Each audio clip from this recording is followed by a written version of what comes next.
The text message came at 11:47 p.m. on a Tuesday night, just as I was reviewing quarterly reports in my downtown office. My phone buzzed and I saw Dad's name on the screen. "We're selling the house tomorrow. Your stuff will be on the curb. Don't bother coming by." I stared at the message for a long moment, then typed back a single word, "Okay."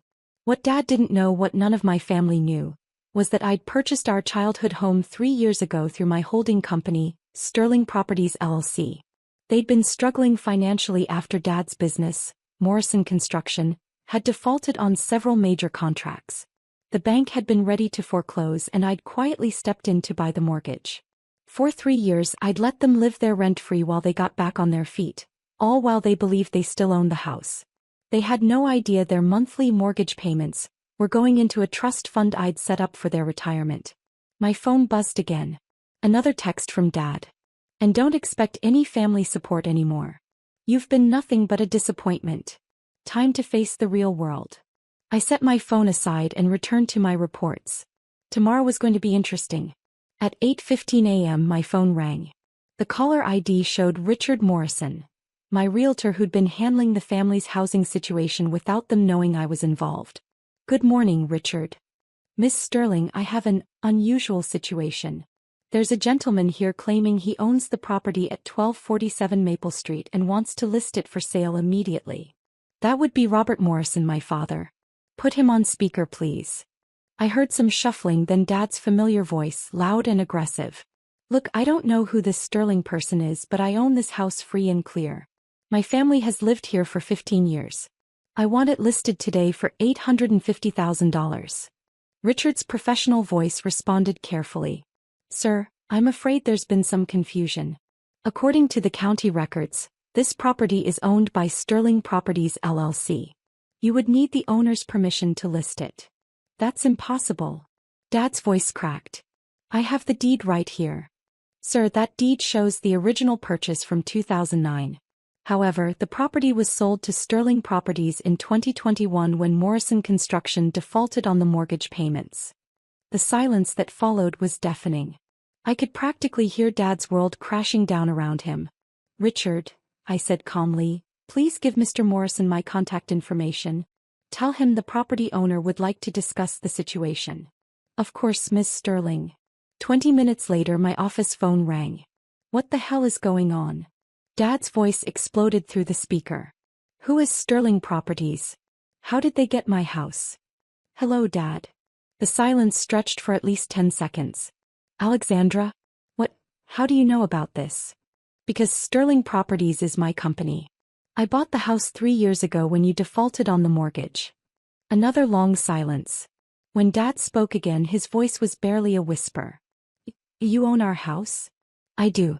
And for the past 3 years, every payment you thought you were making to the bank was actually going into a retirement fund I set up for you and Mom." "This isn't possible. You don't have that kind of money. You work at some little tech company. You drive that old Toyota." "I drive a 2018 Toyota Camry because it's reliable and doesn't draw attention. And yes, I work in tech. I'm the CEO of Sterling Tech Solutions." I could hear him breathing heavily on the other end of the line. "Dad, are you sitting down? Because there's more we need to discuss." "More?" "Sterling Properties doesn't just own your house. We own the entire Maple Street neighborhood. 47 houses total, all purchased over the past 4 years as investment properties." That's impossible. Would you like to see the portfolio? I can email you the documentation." "Alexandra, I don't understand. How could you afford? When did you?" "We had no idea." "You had no idea because you never asked. Every time I tried to tell you about my business, you changed the subject or made some comment about me wasting time with computers." I could hear Mom's voice in the background asking what was happening. "Dad, put me on speaker so Mom can hear this too." A moment later Mom's shaky voice came through. "Alexandra? Honey, what's going on?" "Hi, Mom. Dad and I were just discussing the house situation." "What house situation?" "Your father said we were selling." "Mom, sit down. There are some things you both need to know about my career that I haven't been able to share with you." Over the next hour I walked them through everything. Sterling Tech Solutions, which I'd built from a small consulting firm into a $180 million software development company. Sterling Properties, my real estate investment arm that owned over 300 properties across 3 states. Sterling Foundation, which had donated $15 million to various charities over the past 2 years. But your apartment, Mom said weakly. It's so small. It's the penthouse of a building I own downtown. I prefer smaller spaces. And your car is paid for and reliable. I don't need a luxury car to validate my success. Dad finally found his voice. Why didn't you tell us? Why did you let us think you were struggling? When did I ever have the chance, Dad? Every family gathering, every phone call, every conversation was about how disappointed you were in my life choices. When exactly was I supposed to bring up my business success? I could hear Mom crying softly. 3 years ago, when you were facing foreclosure, I tried to discuss helping you. You told me to focus on my own problems and stop trying to solve everyone else's with my computer games. I remember, Dad whispered. So I helped anyway. Quietly. I bought your mortgage, let you stay in the house, and made sure your payments went towards securing your retirement instead of enriching some bank. You saved our house? I saved your house, Dad. But more than that, I saved your dignity. You never had to know you'd lost it in the first place. The conversation was interrupted by my assistant's voice over the intercom. Miss Sterling, your 10 a.m. is here. The mayor and city council members for the downtown development project. Thank you, Janet. Tell them I'll be 5 more minutes. Alexandra, Mom said, did she just say the mayor? Yes. Sterling Tech Solutions is the lead contractor for the new Smart City initiative. We're implementing AI-driven traffic management, digital infrastructure, and public safety systems across the entire metropolitan area. That's a government contract? Dad asked. A $250 million government contract, to be precise. We beat out Microsoft and Google for the bid. I heard what sounded like Dad sitting down heavily in a chair. Dad, I need to take this meeting, but we should continue this conversation tonight. Can you and Mom meet me for dinner? Where? Mom asked. How about the Metropolitan? Downtown, top floor. That place costs $200 per person, Dad protested automatically. I'm aware of the prices, Dad. I eat there regularly. Another long silence. Alexandra, Dad said finally, I owe you an apology. We owe you an apology. We'll talk tonight. 7 o'clock. We'll be there. After hanging up, I sat back in my leather chair and looked out the floor-to-ceiling windows of my office. 43 floors below, the city bustled with activity, much of it now running on software systems my company had developed. My assistant Janet knocked on the door. The mayor's delegation is ready when you are. Send them in. And Janet, can you have my driver pick up my parents tonight? They're not used to downtown parking. Of course. The usual car. Actually, use the Tesla Model S. It's time they saw that I didn't just succeed, I succeeded spectacularly. The meeting with the city officials went smoothly. We discussed the second phase of the Smart City project, which would expand our AI systems to include automated utilities management and predictive maintenance for city infrastructure. By the end of the meeting, they'd approved an additional $85 million in funding. As the delegation left, Mayor Harrison shook my hand. Alexandra, I have to say, when we first met 3 years ago, I had no idea your company would transform our city this dramatically. Crime is down 23%, traffic efficiency is up 40%, and our energy costs have decreased by 18%. You've exceeded every projection. Thank you, Mayor Harrison. Phase 2 will show even more dramatic results. I believe it. Oh, and congratulations on the Forbes recognition. Tech Innovator of the Year, well deserved. After they left, I spent the afternoon reviewing reports from our various divisions. Sterling Tech Solutions now employed 847 people across 4 offices. Sterling Properties managed $89 million in real estate assets. Sterling Foundation had committed to building 3 new community centers and funding scholarships for 200 students this year. At 6:30 p.m. I left my office and walked to the parking garage. My black Model S was waiting along with my driver Marcus. Good evening, Miss Sterling. Should I collect your parents first? Yes, please. They're at 1247 Maple Street. The house in your Sterling Properties portfolio? That's the one, Marcus. And tonight they're going to learn it's mine. The drive to Maple Street took 15 minutes. As we pulled up to the modest two-story house where I'd grown up, I saw Mom and Dad waiting on the front porch, both dressed in their best clothes. They looked nervous and confused. Marcus got out to open their doors. "Good evening, Mr. and Mrs. Morrison. I'm Marcus, Miss Sterling's driver." "Driver?" Mom whispered to Dad as they got into the car. "Good evening," I said as they settled into the plush leather seats. "How are you both feeling?" "Confused," Dad admitted. "Alexandra, this car must cost more than I made in a year at the construction company. It's efficient and environmentally friendly. I try to make responsible choices." Mom was running her hands over the leather interior. "Honey, this is beautiful. And so quiet. Electric vehicles tend to be quieter than traditional cars." As we drove through downtown, Dad stared out the windows at the digital billboards and smart traffic lights that my company had installed. "These new traffic systems," he said slowly, "they've made driving downtown so much easier." "Sterling Tech Solutions designed and implemented those systems," I said casually. "You did that?" "My team did that." We pulled up to the Metropolitan where the valet immediately recognized my car and driver. "Good evening, Miss Sterling. Your usual table." "Yes, thank you, David." As we walked through the restaurant, I noticed several business leaders nod respectfully in my direction. The maitre d' personally escorted us to my regular table, a corner booth with a panoramic view of the city. "Your wine selection is ready, Miss Sterling," he said as we sat down. "Thank you, Francois." After he left, Mom looked around the elegant restaurant with wide eyes. "Alexandra, everyone here seems to know you. I eat here frequently. It's convenient to my office." "Where is your office?" Dad asked.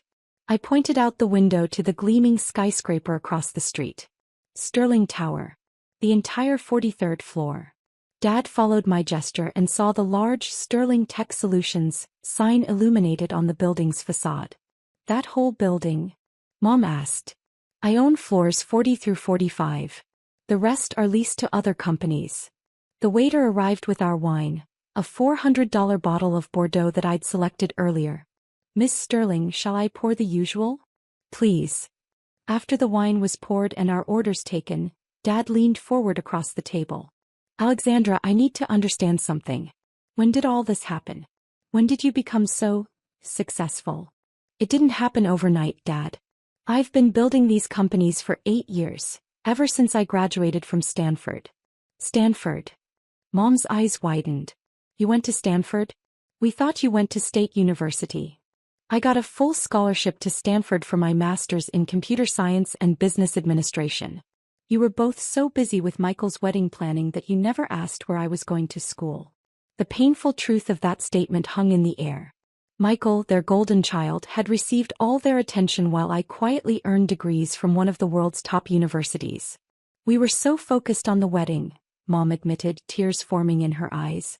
"After graduation, I started Sterling Tech Solutions in a small rented office with $15,000 in savings.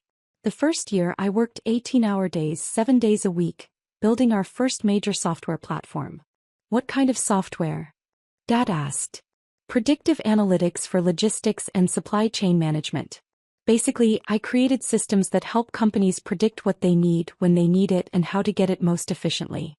Our appetizers arrived: lobster bisque and seared scallops. As we ate, I continued the story. "By year 2, we had our first major client, Henderson Manufacturing. That contract was worth $2.3 million and allowed me to hire 12 employees." "Henderson Manufacturing?" Dad said. "They were one of my biggest clients at Morrison Construction. They had us build their new warehouse complex." "I know. I recommended you for that project." Dad's fork stopped halfway to his mouth. "What?" "When Henderson's CEO asked if I knew any reliable construction companies, I gave him your contact information. That $4.7 million project that saved Morrison Construction from bankruptcy 3 years ago? That was me helping you even though you had no idea." Dad put down his fork entirely. You got me that contract?" "I did. And when you started struggling with cash flow 6 months later, I made sure Henderson paid their invoices early. I also arranged for 2 other companies to hire Morrison Construction for smaller projects." "Why?" Dad's voice was barely audible. "Because you're my father. Because I wanted your business to succeed.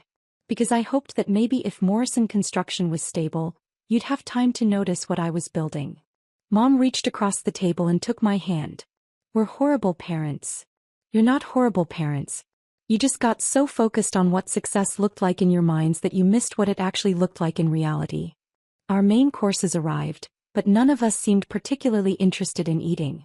Tell us about the house, Dad said. Tell us exactly what happened. I took a sip of wine before answering. 3 years ago, Morrison Construction defaulted on several major contracts. You'd overextended, taken on projects that were too big, and the cash flow problems were mounting. Dad nodded grimly. The Peterson Plaza disaster. We lost $200,000 on that job alone. The bank was going to foreclose on your house within 30 days. I knew because I have financial monitoring software that tracks family assets. I wanted to make sure you were okay. You were monitoring our finances? I was protecting our family. When I saw the foreclosure notice, I had Sterling Properties purchase the mortgage from the bank. For how much? Mom asked. $340,000, plus $67,000 in back payments and fees. A total of $407,000. Dad's face went pale. We had no idea we were that deep in debt. You weren't just deep in debt, Dad. You were facing bankruptcy. Morrison Construction owed $89,000 in unpaid supplier bills, $34,000 in equipment loans, and $23,000 in back taxes. How do you know those exact numbers? Because I paid all of those debts too. Sterling Financial Services, another one of my companies, purchased all of Morrison Construction's outstanding debts and restructured them into manageable payment plans. The table fell silent. Mom was crying openly now. Alexandra, she whispered, you saved us from bankruptcy and we never knew? I saved you from bankruptcy, kept you in your home, protected Dad's business reputation, and made sure you could retire with dignity. All while you both told anyone who would listen that I was wasting my life playing with computers. Dad buried his face in his hands. We were so wrong. We were so incredibly wrong. Last month, I continued, when Dad texted me that you were selling the house and putting my stuff on the curb, I realized that you still had no idea what I'd done for this family. What exactly have you done? Mom asked. Beyond the house and the debts, what else? I pulled out my phone and opened the Sterling Foundation app. This foundation has donated $847,000 to local charities over the past 3 years. The Children's Hospital wing that opened last year? Sterling Foundation funded the new pediatric surgery equipment. The scholarship program at Jefferson High School? That's us. The new computers at the public library? Also us. You've donated almost $1 million? Dad asked in shock. $847,000 locally. $15.3 million total across all our markets. I showed them the app, scrolling through project after project that Sterling Foundation had funded. But why didn't you tell us? Why keep it secret? Because every time I tried to share anything about my work, you changed the subject. Every family dinner, every phone call, every text exchange was about how disappointed you were in my choices. I pulled up our text message history on my phone and showed them the screen. Look at this conversation from last Christmas. I texted you about winning a major contract and you responded by asking when I was going to get a real job and stop playing with computers. Dad stared at the messages, his face crumbling. Or this one from my birthday 6 months ago. I mentioned that my company was expanding, and you texted back about how Michael had just bought a new truck and suggested I should ask him for career advice. We were trying to be helpful, Mom said weakly. You were being dismissive. There's a difference. Our waiter approached carefully. Is everything all right? Your meals are getting cold. We're fine, thank you, I said. Could you please wrap these up for us? And bring the check.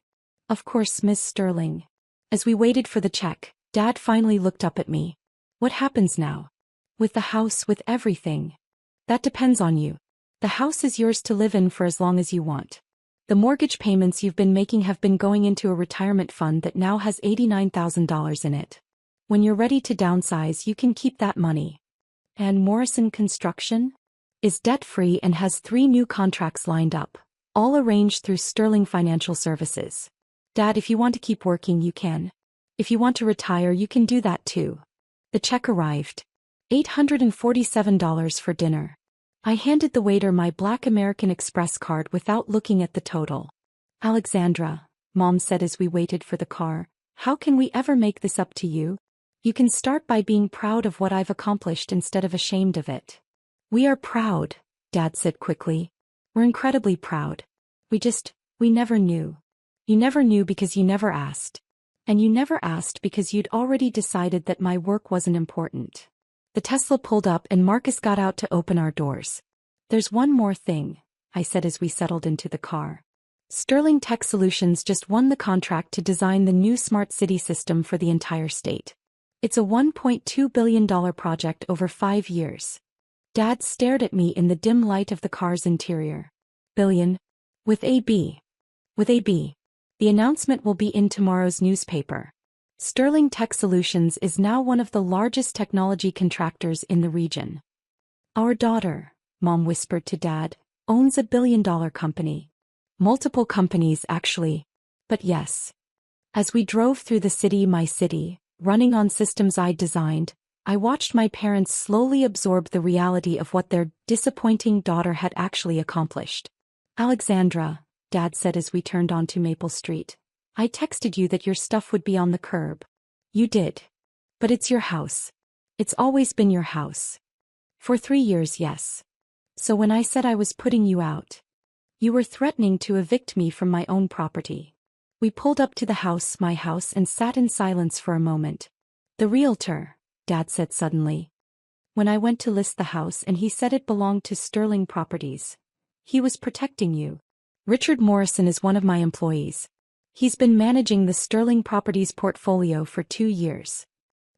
His last name is Morrison? He's my cousin. Mom's sister's son. I hired him after he graduated from business school. Mom turned to stare at me. Richard is working for you? Richard, Uncle Tom's daughter Jessica, and 3 of Dad's nephews. Sterling Companies employs 14 members of our extended family. 14. Dad's voice cracked. I believe in taking care of family, even when family doesn't realize they're being taken care of. As my parents got out of the car, Dad turned back to me. Will you come in? Just for a few minutes. I looked at the house where I'd grown up, where I'd spent countless hours being told that my interests weren't important, my goals weren't realistic, my achievements weren't worth celebrating. Not tonight, Dad. But maybe this weekend. This weekend would be good, Mom said, wiping her eyes. We have a lot to talk about. We do. As Marcus drove me back to my downtown penthouse, I reflected on the day's events. For 3 years, I'd watched my parents struggle with the shame of nearly losing their home, never knowing that their daughter had not only saved it but built an empire while doing so. Tomorrow the newspaper would announce the state contract. By next week, Sterling Tech Solutions would be featured in the business section as one of the fastest-growing companies in the region. My parents would finally understand that their disappointing daughter had been quietly revolutionizing an entire industry. But tonight, for the first time in years, they'd go to sleep knowing that their daughter wasn't a failure. She was a success beyond their wildest dreams, and she'd been protecting them all along. My phone buzzed with a text from Dad. Thank you for saving our home. Thank you for saving our dignity. And thank you for still calling us family after everything we put you through. I smiled and typed back, that's what family does, Dad. We take care of each other even when it's not appreciated. A few minutes later, another text. Tomorrow, can we start over? Can we learn about your work and be the parents you deserve? I'd like that very much. As the Tesla pulled into the parking garage of Sterling Tower, I realized that sometimes the best revenge isn't proving someone wrong, it's proving them wrong while still loving them enough to save them from themselves. And sometimes, the most successful people are the ones who succeed quietly, protecting the people who never believed in them in the first place. The Boston winter was particularly harsh that year, with snow piling up outside the windows of my small office in the industrial district. I was reviewing the quarterly reports of my modest tech repair business when my phone buzzed with a message from my younger sister, Amanda. Emergency family meeting at Mom and Dad's tonight. Dad says attendance mandatory. Something about your business. I sighed, already knowing what this was about. For the past 3 years, I, Sarah Mitchell, had been running my own electronics repair shop while my family ran their much larger electronics retail chain, Mitchell Electronics. They never approved of my decision to strike out on my own instead of joining the family business. My father, James Mitchell, was particularly vocal about his disappointment.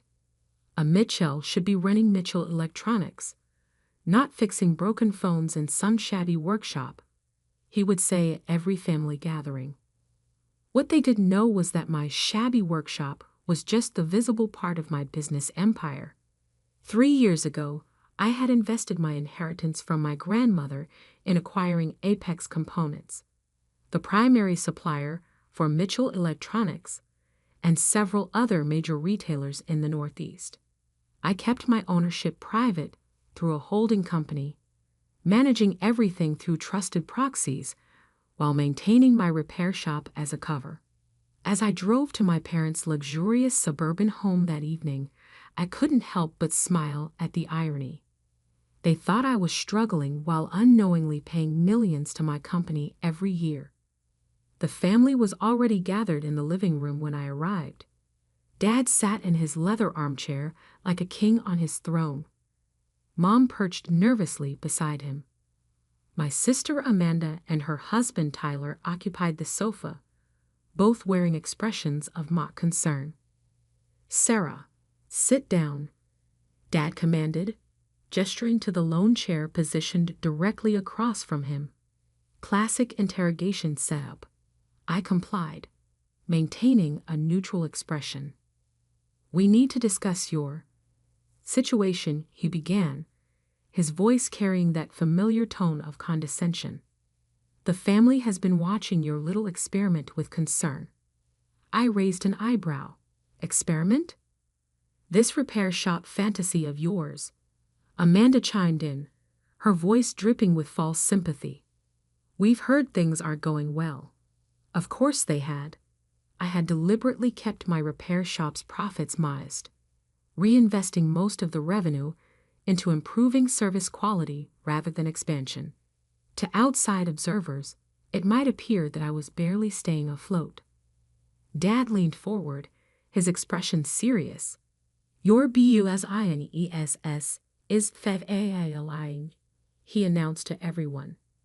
"We are taking over." I sat quietly as they laid out their plan. They would graciously absorb my repair shop into Mitchell Electronics, giving me an entry-level management position at one of their stores.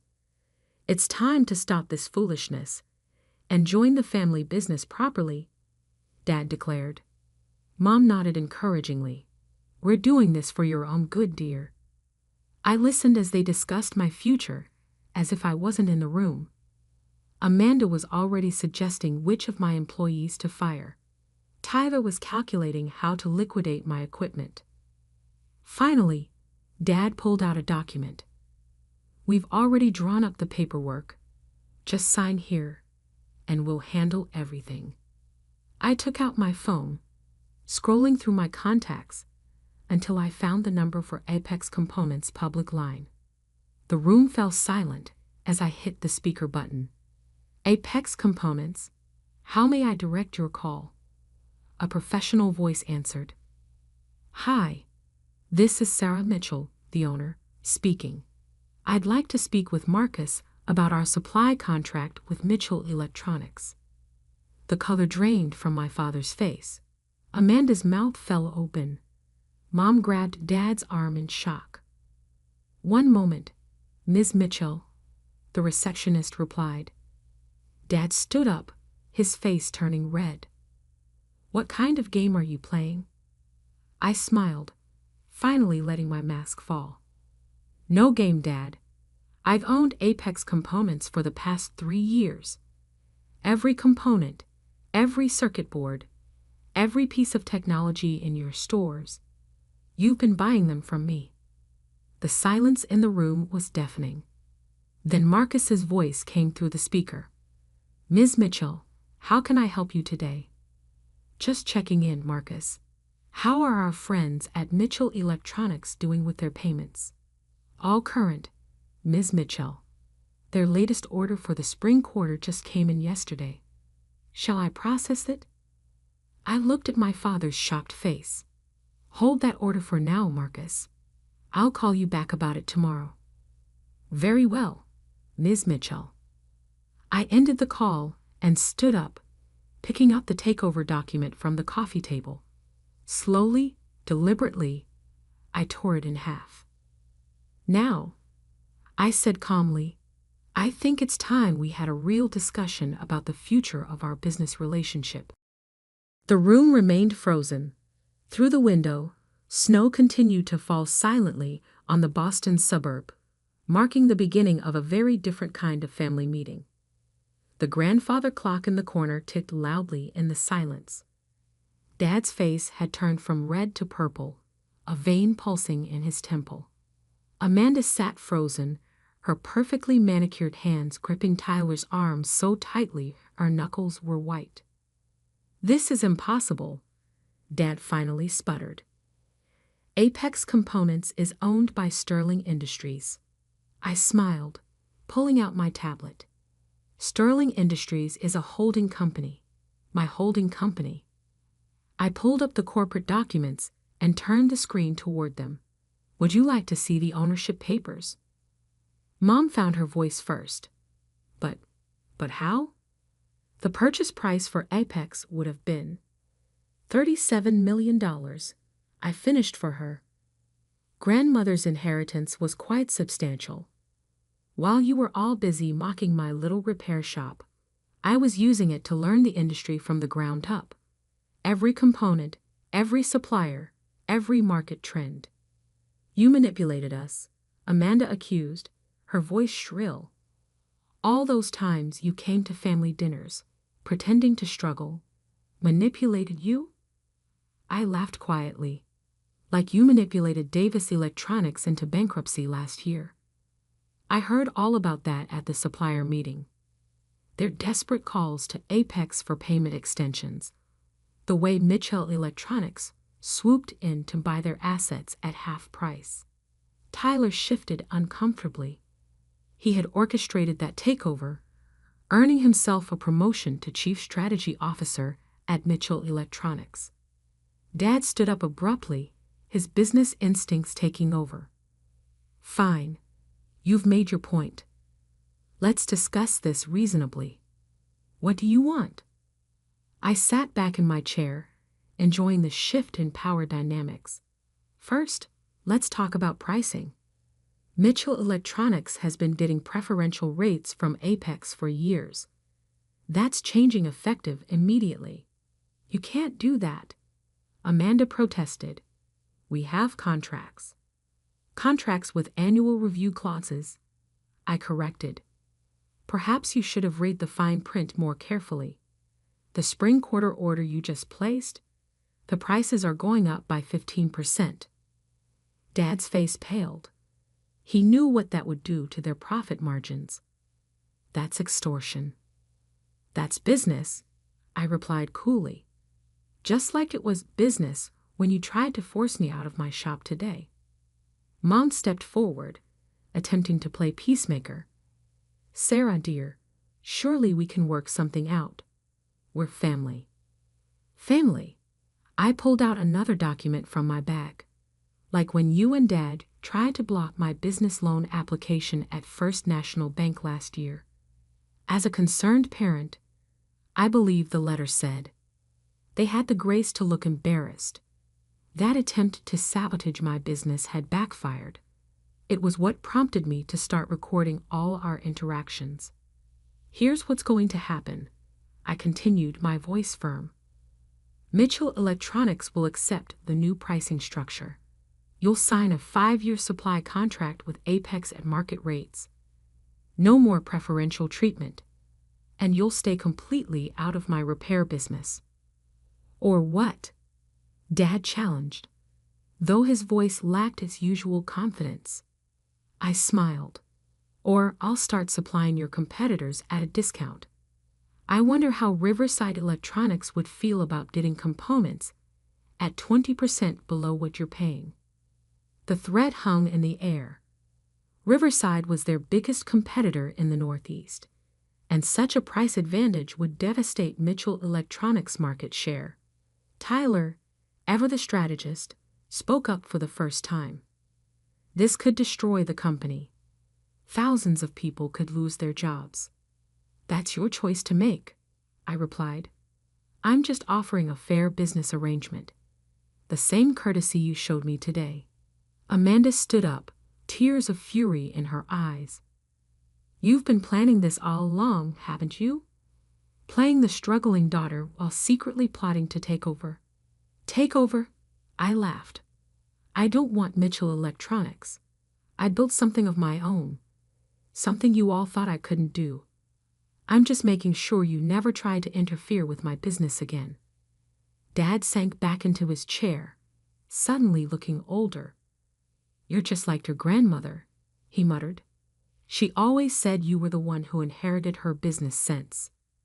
Yes, she did, I agreed. She also warned me about family and business. I should have listened sooner. I stood up, gathering my things. You have until tomorrow morning to decide. The new contracts will be delivered to your office at 9 a.m. Sign them, or I start calling your competitors. As I walked toward the door, Mom called out, Sarah, wait. What about Sunday dinners? The family gatherings? I turned back one last time. I think we all need some time to reevaluate what family really means. Don't you? The snow had stopped falling outside, leaving a pristine white blanket over everything. As I drove away from my parents' house, I caught a glimpse of them in my rearview mirror, still standing in the doorway. Dad was on his phone, probably calling his lawyers. Amanda was crying into Tyler's shoulder. I felt a mix of triumph and sadness. This wasn't how I had wanted things to play out, but they had forced my hand. Tomorrow would bring tough negotiations and probably more family drama. But for now, I had one more stop to make. I turned my car toward the industrial district, where my shabby workshop waited. The lights were still on, my dedicated team working late as usual. They were the real reason for my success, not just my ownership of Apex. It was time they knew the whole truth too. The night was far from over, and I had a feeling the real storm was just beginning. The next morning, Boston's financial district was already buzzing with activity when I arrived at my office in the Apex Components building. I had spent half the night explaining everything to my repair shop team, who were shocked but supportive. Now it was time for the real battle to begin. My phone had been flooded with messages since dawn. Missed calls from Mom, angry texts from Amanda, and several emails from Tyler marked URGENT. I ignored them all and focused on preparing for the 9 a.m. meeting. At 8:45, Marcus, my VP of Operations at Apex, entered my office. The Mitchell Electronics legal team just arrived. All 6 of them. He handed me a coffee. Your father's with them. I nodded, not surprised. And Amanda. She's in the lobby with Tyler. They're demanding to be part of the meeting. Let them come up, I said, straightening my jacket. The more witnesses, the better. At precisely 9 a.m., they filed into the conference room. Dad led the charge, followed by his lawyers and Amanda and Tyler. Their expressions ranged from anger to disbelief as they took in my presence at the head of the conference table in the Apex headquarters. Before we begin, Dad announced, I want to make it clear that we contest the legitimacy of your ownership claim. I smiled and gestured to my own legal team. Feel free to contest it. The paperwork has been ironclad for 3 years. But while you waste time and money on pointless litigation, I'll be having some interesting conversations with Riverside Electronics. One of Dad's lawyers whispered something in his ear, and his face tightened. They knew I had them cornered. "The new contracts," I said, sliding folders across the table. "As promised. Market rate pricing, 5-year term, no early termination without penalty." Tyler grabbed a copy and started reading, his face growing increasingly pale. "These terms, they'll cut our margins by at least 40%. "Welcome to the real market," I replied. "You've been getting artificially low prices for years. That ends today." Amanda slammed her hand on the table. "This is ridiculous. Daddy, we can't accept this. There must be other suppliers." "There aren't," Tyler said quietly. "Apex controls 60% of the component market in the Northeast. The remaining suppliers couldn't handle our volume, and overseas suppliers would mean months of delays." Dad's lawyers huddled together, whispering furiously. I could see them realizing just how thoroughly I had planned this. Then Mom burst into the room, tears in her eyes. "Sarah, please. I've been up all night thinking about this.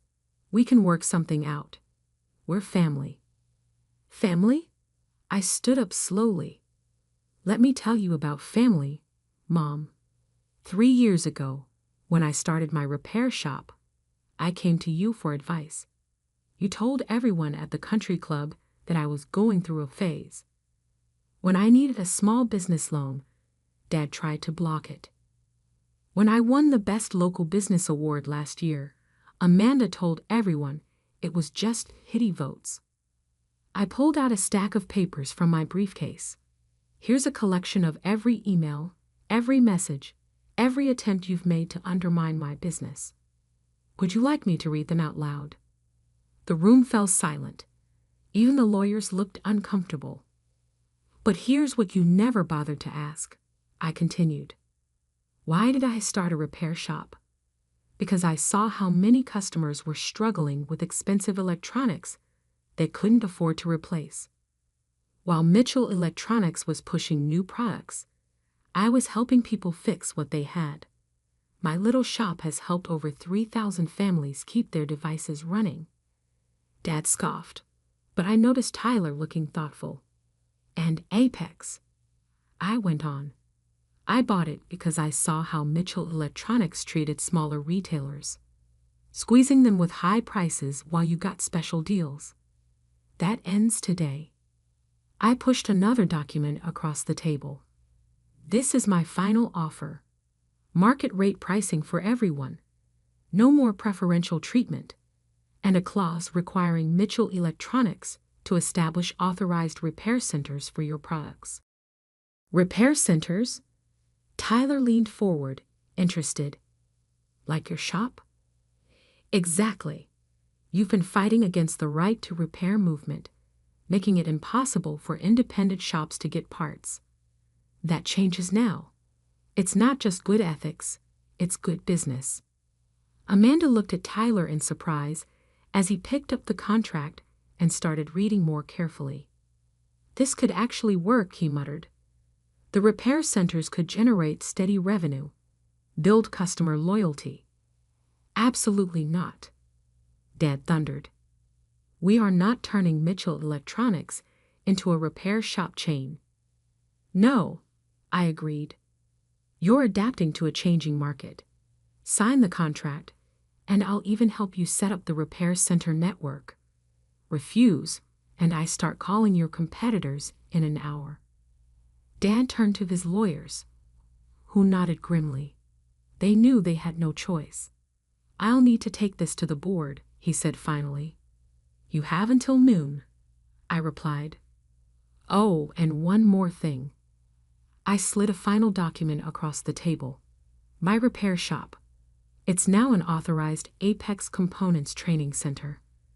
We'll be certifying technicians for all these new repair centers." Mom burst into fresh tears, but they weren't entirely sad tears. For the first time, I saw a glimmer of pride in her eyes. The meeting ended with Dad and his lawyers retreating to Mitchell Electronics headquarters for an emergency board meeting. Amanda followed them out without a word. but Tyler lingered. "You planned this perfectly," he said, a note of admiration in his voice. "Want to get coffee? I'd love to hear more about your repair center network idea." I looked at him suspiciously, but his interest seemed genuine. "Sure," I agreed. "But if this is some kind of ploy—" He shook his head. "No ploys. I think you might have just saved Mitchell Electronics from becoming obsolete. Your father's too proud to see it yet, but you're right about where the market is heading."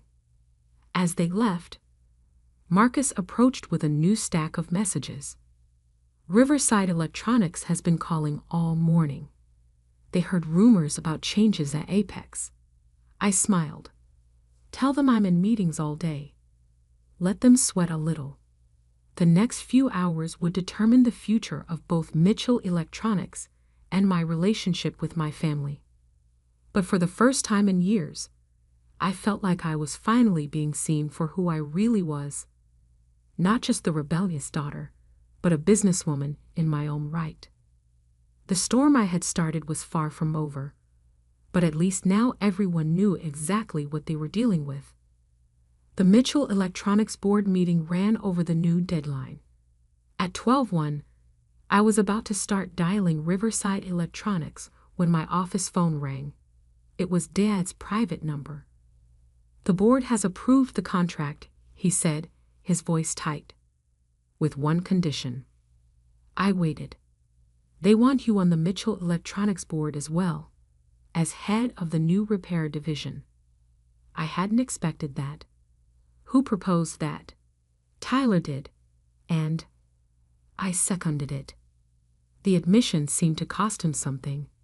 I could hear the years of pride cracking in his voice. "I'll think about it," I replied, and hung up. Over coffee earlier, Tyler had shared some uncomfortable truths about Mitchell Electronics. Their sales were declining as consumers became more environmentally conscious and repair-friendly. The company needed to evolve, but Dad had been resistant to change.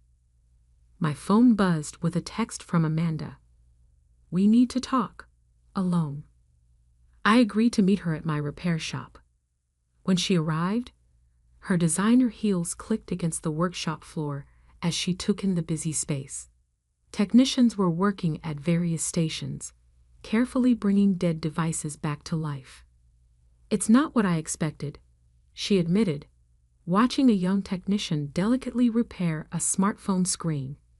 "I always pictured you working in some dark basement." "That's because you never bothered to visit," I replied. She flinched. I deserved that. She turned to face me. "Tyler showed me the projections for the repair center network. It's impressive. You're not just fixing phones, you're building something sustainable." That was always the plan. "Why didn't you tell us?" she asked. "About Apex, about all of this?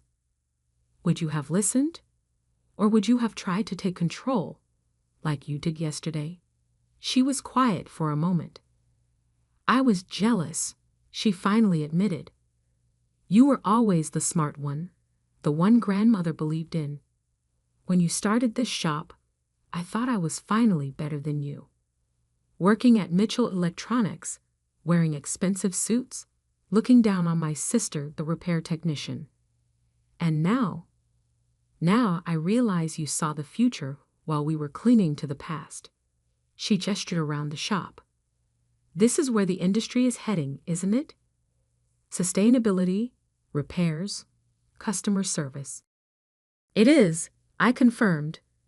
"The question is, are you ready to be part of it?" Before she could answer, the shop's door chimed. Mom walked in, looking out of place in her pearls and cashmere sweater. "I hoped I'd find you both here," she said softly. "Your father's on his way too." Sure enough, Dad's car pulled up minutes later. He entered the shop slowly, taking in the busy workspace with new eyes. "Your grandmother would be proud," he said quietly. "She always said business wasn't just about profits. It was about building something worthwhile." That's what I've been trying to do, I replied. I know that now. He pulled out a folder, the signed contracts, and something else. Inside was a formal apology from the Mitchell Electronics Board for their past attempts to interfere with my business, along with the board membership offer. We're not asking you to give up anything, Dad explained. Keep running Apex and your shop. But help us transform Mitchell Electronics too, not as our supplier, but as our daughter. I looked at my family, Mom's hopeful smile, Amanda's newfound respect, Dad's difficult but genuine attempt at reconciliation. On one condition, I said, the repair network starts here, with my team. They've earned it. Agreed, Dad nodded. Tyler's already working on the implementation plan. He says you two had quite a productive coffee meeting. Speaking of your team, Amanda added, we need to talk about expansion. If we're rolling out repair centers across the Northeast, you'll need to train more technicians. I might have some ideas about that. I smiled, thinking of the training program I'd been developing. That evening, after the papers were signed and plans were made, we gathered for an impromptu family dinner, not at my parents' formal dining room, but at the small cafe next to my shop. The same cafe where I'd first dreamed up my business plan 3 years ago.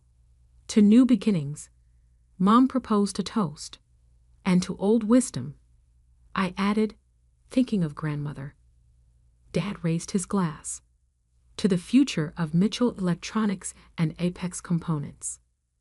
And to family, Amanda concluded, who sometimes need to be broken apart to grow stronger together. As we ate and talked about the future, I watched my repair shop through the cafe window. The lights were still on, my team still working. Tomorrow, I would tell them about the expansion plans, the opportunities ahead. They weren't just repair technicians anymore. They were pioneers in a changing industry. 6 months later, the first Mitchell Electronics authorized repair center opened in downtown Boston. The ribbon-cutting ceremony featured the entire Mitchell family, with Dad and me sharing the scissors. The photo made the local business news. Mitchell Electronics embraces right to repair movement. A family business evolution.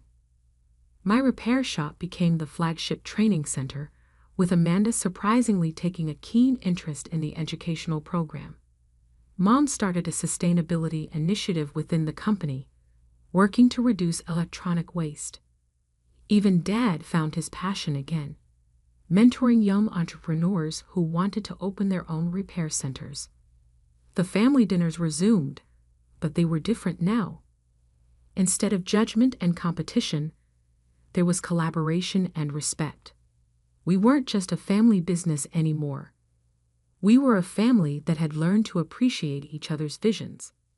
As for me, I kept my office in the repair shop, even after the Apex Components revelation. It reminded me of where I started and why. The small desk where I'd first dreamed of changing the industry now shared space with certificates, awards, and a simple framed photo of my grandmother. One evening, as I was locking up, Dad stopped by. He picked up a framed article from my wall, the first review my repair shop had ever received. You know, he said thoughtfully, your grandmother once told me something I didn't understand until now. She said, the best business leaders don't just build companies. They build bridges. I smiled, thinking of all the bridges that had been built and rebuilt over the past 6 months. She also said something else. I replied, sometimes the strongest foundations are built on broken ground. Outside, the Boston sunset painted the sky in shades of possibility. Through my shop window, I could see the Mitchell Electronics sign glowing in the distance, now proudly advertising sales and services. Between the two businesses stood the city we served, full of people who needed both our products and our help maintaining them. We had found our balance, as a business, as a family, and as a force for change in an industry that needed it. Sometimes I realized the best revenge isn't winning the fight, but transforming it into something better than victory. The day I was kicked out, it was raining. Not the gentle spring rain that nurtures flowers, but the kind that stings your skin and soaks through your clothes in seconds. I stood there, my hastily packed duffel bag getting heavier by the minute as water seeped into the fabric. "You're a disappointment, Oliver." My father's words cut through the sound of raindrops hitting the pavement. A complete failure. My mother stood behind him in the doorway, arms crossed, her face a mask of disapproval. The same face she'd worn when I told them I wanted to study computer engineering instead of taking over their precious Mason Industries. "All these years of grooming you for the company," she said, her voice dripping with disdain. "And you throw it away for what? Some foolish dream of creating apps." I was 18, fresh out of high school, and my crime was refusing to attend the business school they'd chosen. I had different plans, different dreams. I wanted to build something of my own, not inherit their legacy. "If you walk away now," my father's voice turned cold, "don't ever come back. You'll get nothing from us. No support, no inheritance, nothing." I adjusted the strap of my bag and met his gaze. "Fine."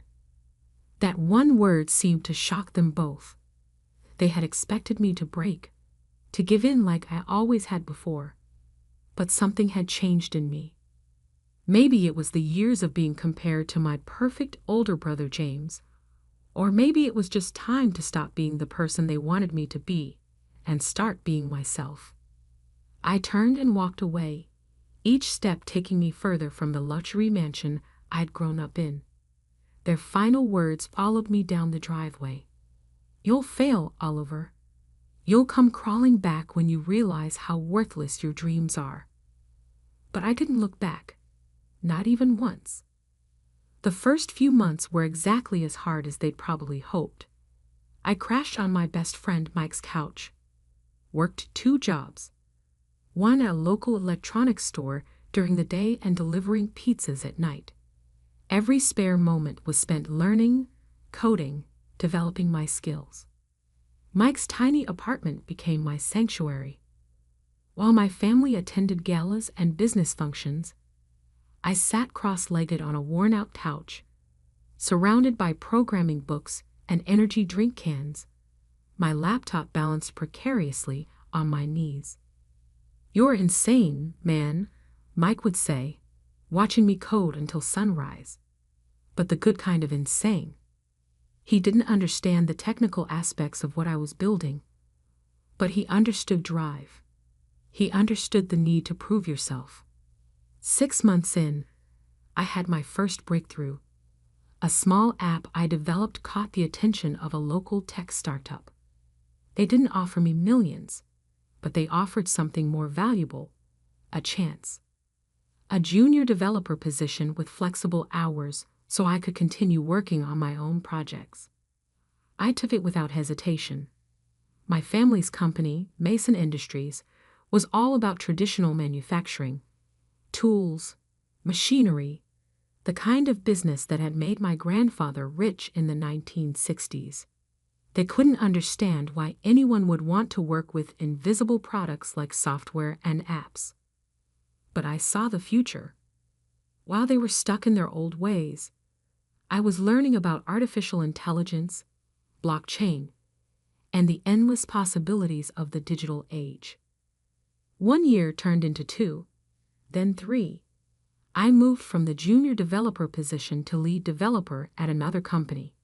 My first major app, a revolutionary project management tool, started gaining traction. I wasn't rich yet, but I was making enough to rent my own small apartment and fully focus on my work. During those years, I heard snippets about my family through mutual acquaintances. James had taken my place as the heir apparent to Mason Industries. My parents hosted charity galas and business dinners, maintaining their image as pillars of the business community. They had effectively erased me from their narrative. That was fine by me. I was building my own story. The turning point came 4 years after that rainy night. My project management app had evolved into something bigger, an entire suite of business tools powered by artificial intelligence. I called it Novatech Solutions. When the venture capital offers started coming in, I was ready. I had learned enough about business to know my worth. The first round of funding valued Novatech at $20 million. 6 months later, that value had tripled. I moved into a penthouse apartment in the city's tech district, but kept living relatively simply. Every dollar I earned went back into developing better products, hiring the best talent, expanding our reach. Mike, who had supported me through those early days, became my head of operations. "Look at us now," he'd say, standing in our sleek office overlooking the city. From delivering pizzas to delivering cutting-edge tech solutions. Mike, who had supported me through those early days, became my head of operations. "Look at us now," he'd say, standing in our sleek office overlooking the city. From delivering pizzas to delivering cutting-edge tech solutions. I smiled at his comments, but never let success go to my head. I remembered too well what it felt like to stand in the rain with nothing but a duffel bag and determination. Then came the day that changed everything. I was in my office, reviewing potential acquisition targets, companies whose technology could enhance Novatech's capabilities. A familiar name caught my eye: Mason Industries. My family's company had been struggling. While I had been embracing the future, they had stubbornly clung to the past. Their stock price had been declining steadily for the past year.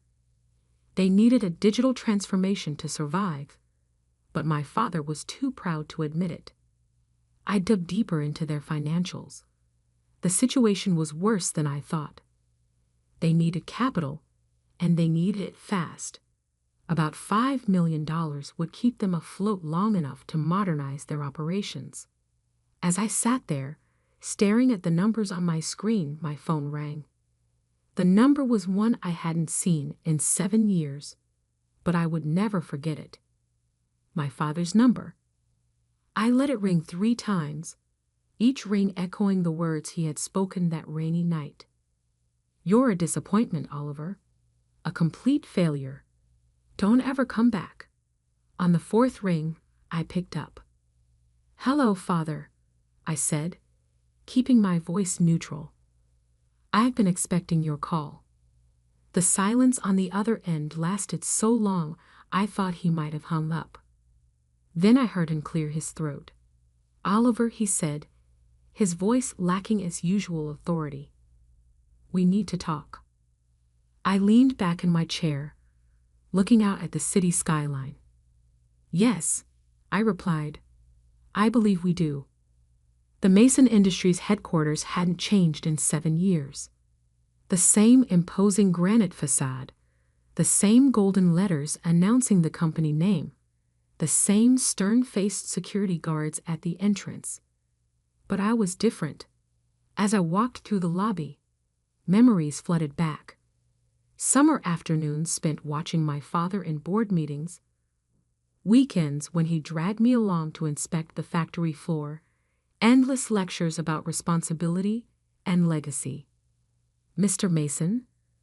The receptionist's eyes widened slightly as she recognized my face. "Your father is expecting you in the main conference room." I nodded, adjusting my Italian suit. Not out of nervousness, those days were long gone, but out of habit. Success had taught me the importance of appearances, though unlike my family, I knew they were just that, appearances. The elevator ride to the top floor gave me time to review the numbers in my head. Mason Industries was hemorrhaging money. Their quarterly reports showed a 60% decline in profits. Their stock had plummeted from $85 to $12 per share. They needed more than just capital. They needed a complete overhaul. The conference room doors opened to reveal a scene I couldn't have imagined 7 years ago. My father, the mighty Richard Mason, looked older, tired. His perfectly tailored suit couldn't hide the weight he'd lost. My mother sat beside him, her usually impeccable makeup slightly smudged, as if she'd been rubbing her eyes. James, my older brother, stood by the window. He'd gained weight, his face puffy from too many business dinners and too much stress. The golden boy didn't look so golden anymore. "Oliver," my father said, standing up. He extended his hand, then seemed to think better of it and pulled it back. "Thank you for coming." I took a seat at the opposite end of the table, placing my briefcase carefully in front of me. "Let's skip the pleasantries," I said. "I've seen your numbers." James turned from the window, his face flushing. "You've been spying on us?" "Publicly available information, brother. Your company's decline isn't exactly a secret." My mother flinched at the word your, not our. "Not anymore." "We've had some setbacks," my father began, his voice taking on the smooth tone he used for difficult business negotiations. "The market has been unpredictable, and our traditional customer base. Your traditional customer base is shrinking because you've refused to adapt." I cut in. "The world is digital now. Manufacturing isn't just about machinery anymore. It's about smart factories, IoT integration, predictive maintenance using AI." James scoffed. "And I suppose you're the expert now, with your little computer programs." I pulled out my phone, opened a specific app, and projected Novatech's latest quarterly report onto the conference room screen. The numbers spoke for themselves. $500 million in revenue, 300% year-over-year growth, contracts with Fortune 500 companies. The room fell silent. You're the founder of Novatech," my mother whispered. "CEO and majority shareholder," I confirmed. "Those little computer programs have built a company worth more than Mason Industries was even in its prime." My father's face had gone pale. He remembered, I was sure, every dismissive word he'd ever said about technology, every time he called my dreams worthless. "We need $5 million, he said finally, his voice hoarse. "A bridge loan to implement necessary modernization changes. We can offer favorable terms." "I'm not interested in a loan," I interrupted, opening my briefcase. "I'm interested in acquisition." The word hung in the air like a thundercloud. James pushed away from the window, his face contorted with anger. "Acquisition? You want to buy us out? Your own family?" "Family?" I let out a quiet laugh. "Wasn't it you, James, who told everyone at your engagement party that you were an only child? That you'd never had a brother?" He took a step back, caught off guard that I knew about that. "Oliver," my mother began, her voice taking on the pleading tone she used to use when trying to make me study business textbooks instead of programming. "Surely we can work something out. We're still your parents." "No," I said firmly. "You lost the right to call yourselves that 7 years ago. This is purely business." I pulled out a thick contract from my briefcase and placed it on the table. "Novatech will acquire Mason Industries for $25 million. That's more than generous given your current market value. We'll retain most of the workforce, modernize the facilities, and integrate your manufacturing expertise with our digital solutions." "And what about us?" James demanded. "What happens to the family?" I met his gaze steadily. "You'll be offered a position in the newly formed division, a junior position where you'll have to earn any promotions based on merit, not bloodline. Father can serve as an advisor during the transition, after which he'll retire with a comfortable pension. Mother's social connections might be useful for client relations, but that's up to her. My father's hands were trembling slightly as he reached for the contract. And if we refuse, then I leave, and you can try explaining to your shareholders why you turned down a lifeline. Your stock will probably drop another 50% by next week. You might last another month. Maybe 2. Then bankruptcy. The room fell silent except for the sound of paper rustling as my father slowly turned the pages of the contract. You planned this, James accused, his voice bitter. All these years, you were just waiting for us to fail. I stood up, straightening my jacket. No, James. I was too busy succeeding to waste time waiting for your failure. You did that all on your own. How long? My mother asked suddenly.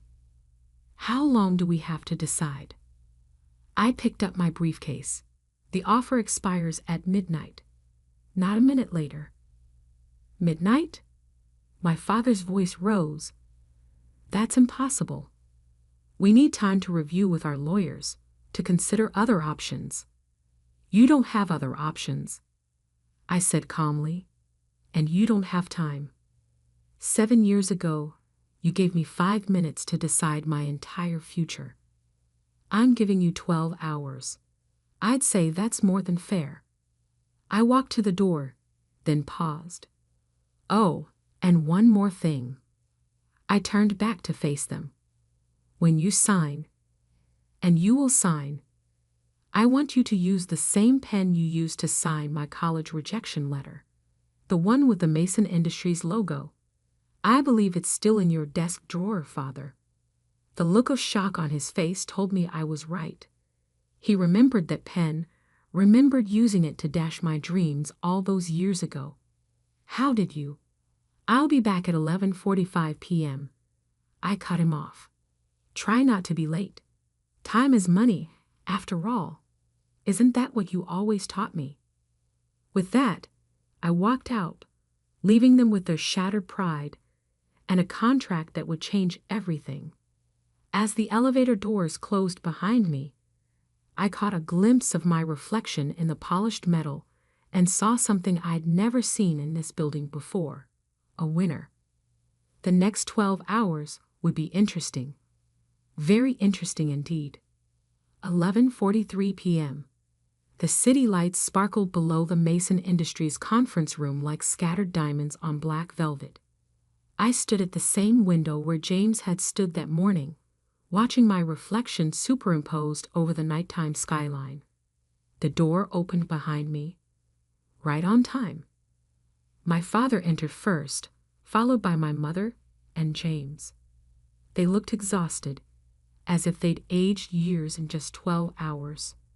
I noticed my father clutching a small leather case, the one he kept his prized pens in. The board has approved the acquisition, he said, his voice rough, unanimously.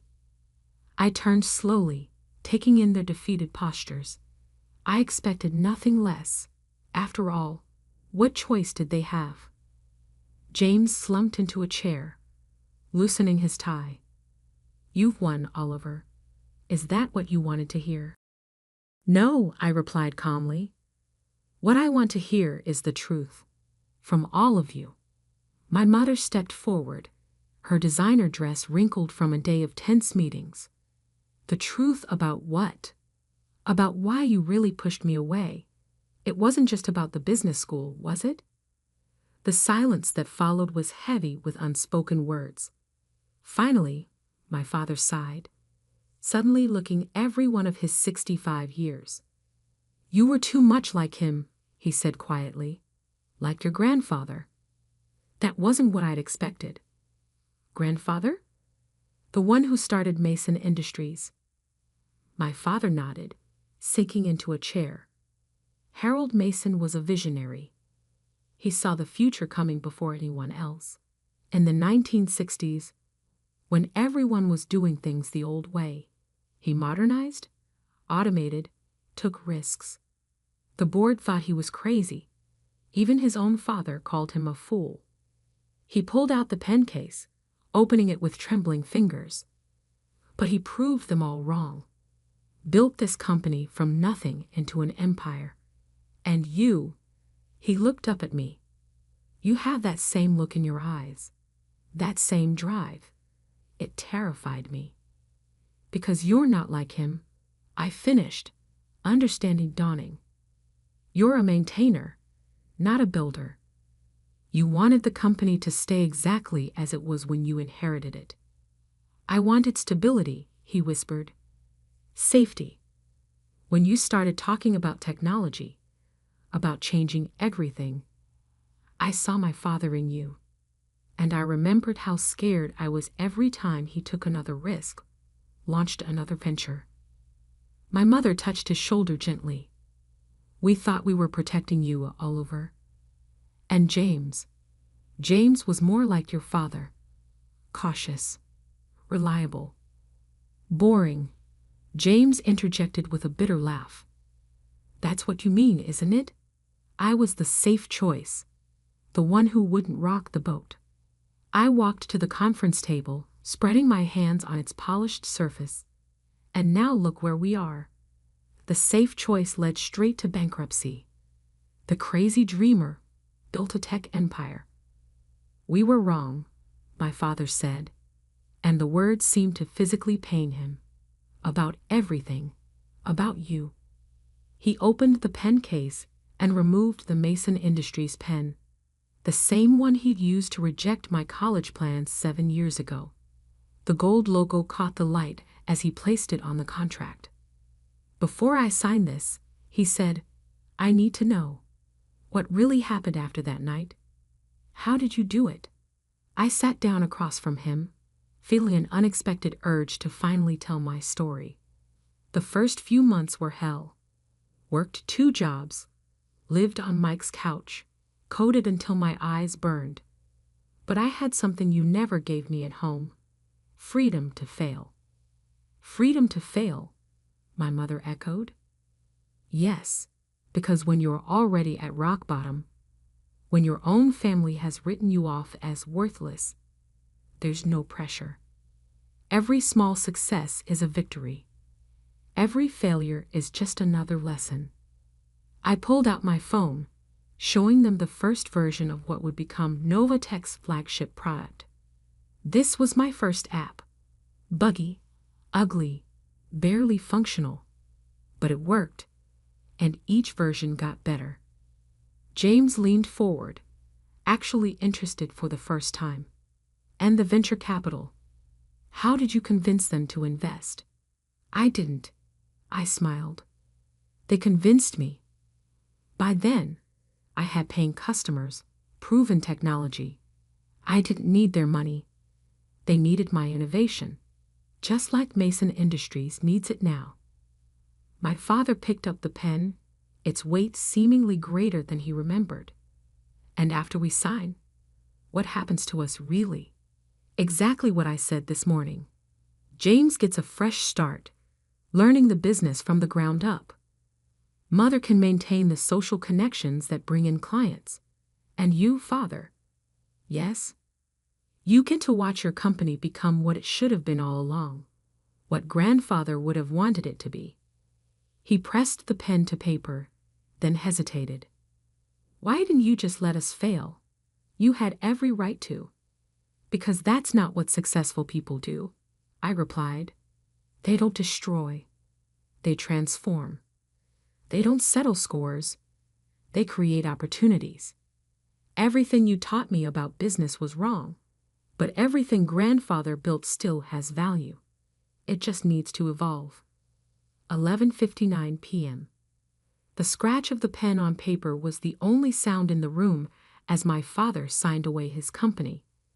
My mother wiped away tears as she added her signature. James, surprisingly, signed without hesitation. As I reached for the contract, my father grabbed my wrist, not roughly, but with an urgency I hadn't seen from him before. Oliver, he said, his voice cracking. I'm sorry. For everything. I looked into his eyes, the same eyes that had once looked at me with such disappointment, and saw something new there. Respect. Maybe even a glimmer of pride. I know, I said softly, taking the contract. But it's not me you need to apologize to. It's yourself, for being too afraid to embrace change. For letting fear of failure stop you from trying anything new. Can you ever forgive us? My mother asked. I stood, tucking the contract into my briefcase. I forgave you years ago. That's why I'm here now, saving what's left of Mason Industries instead of watching it crumble. And us? James asked. Can we be a family again? That depends, I replied. Are you ready to be part of a family where success isn't measured by how well you maintain the status quo, but by how bravely you face the future? One by one they nodded. Then yes, we can try.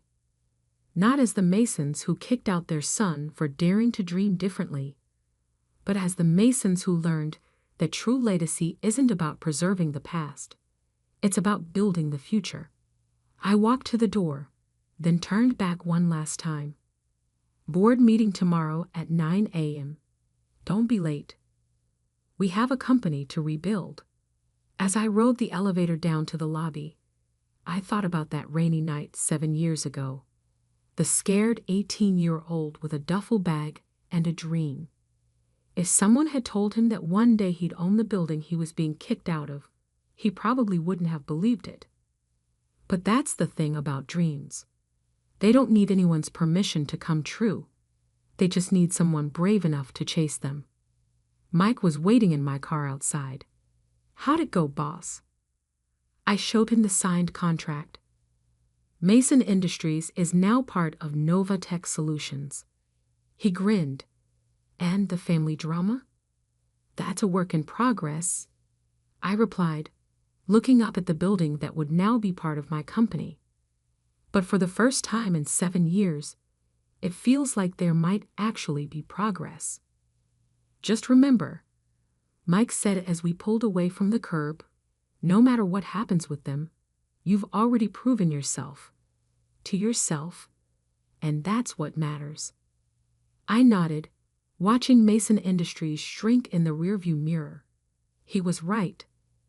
Success wasn't about proving my parents wrong. It was about proving myself right. Everything else was just details. Tomorrow would bring new challenges. Integrating the companies. Modernizing the facilities. Rebuilding family relationships. But I was ready for all of it. After all, I was Oliver Mason. The failure who succeeded, the reject who returned victorious, the son who surpassed his father's dreams by daring to dream his own. And this was just the beginning.